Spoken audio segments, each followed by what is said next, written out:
आज मला रोजची पूजा करून विठ्ठल रुक्मिणीच्या मूर्तीची पण पूजा करायची होती, जे की मी पंढरपूरहून घेऊन आलेले होते. त्यानंतर रोजचे देव साफ केले, छान असं साफ करून रोजची पूजा करून घेतली. रोजची पूजा तर झाली होती. त्यानंतर विठ्ठल रुक्मिणीची मूर्ती छान छोट्या पाट्यावर ठेवून सिंपलच अशी पूजा केली होती, जास्त काही केलं नव्हतं मी.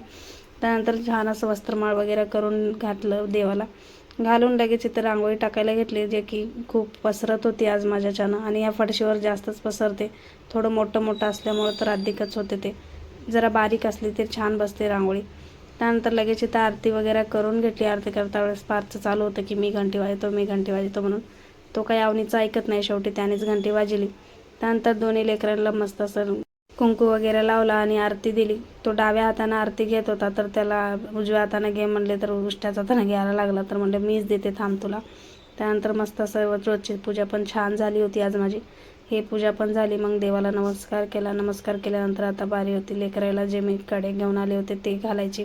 तो घालताना तो म्हणत होता की मला सिल्वर का आणली, तिला गोल्डन का आणली म्हणून. मी म्हणले त्याला तिनं गोल्ड सर घ्या म्हणून तिला गोल्डन आणली म्हणलं, तर ते चिडून गेला माझ्यावर.